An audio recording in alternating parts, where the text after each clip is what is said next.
ќе го пуштиме автопатот да не биде пак така, окей, во ред е. Меѓутоа се надам дека ќе биде до тој рок. Една работа, значи кога се правеше автопатот, моравте да знаете дека сите тие како да речам, алтернативни патишта, превозни мостови и така натаму требаше да се направи. За ваша информација, заштитната мрежа не е направена. Значи, зошто не знам. Кај дел има оштетување. Затоа што навиките и тоа треба да се реши. Кај земјоделците мораме тоа да им помогнеме.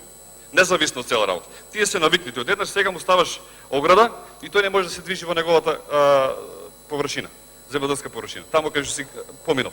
Му се фаќа патот, му се фаќат. Има делови кои што се одлично направени. Меѓутоа остануваат работи кои што треба. Јас ве замолувам, еве и вас, дојдете, видете, поразговарате со луѓето, таму има алтернативни можности милион. Да се направи нешто, бидејќи ако не се направи тоа, тие и понатаму ќе го оштетуваат тоа. А тоа ќе биде индиректна штета и кон вас и кон нас, и кон сите ние што патуваме на таа страна. Меѓутоа,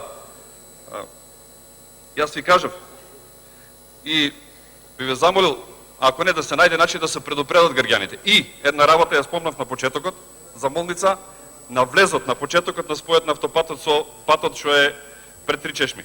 Не е обелешено како што треба. Таму тоа треба да се реши, тој пат малку ископање, бидејќи тука се вози со голема брзина, понатаму се влегува, сега се работи на бензинската во Три чешми и мислам дека тука може да настане, а има голема фреквенција од населеното место од Три чешми, се движат и кон Врсаково, и кон Судик, и кон Срчиево, тука е сериозен проблем. Така да, во тоа да јас немам дополнително прашање, ќе ве држам за збор дека ова ќе се реши за кратко. Благодарам.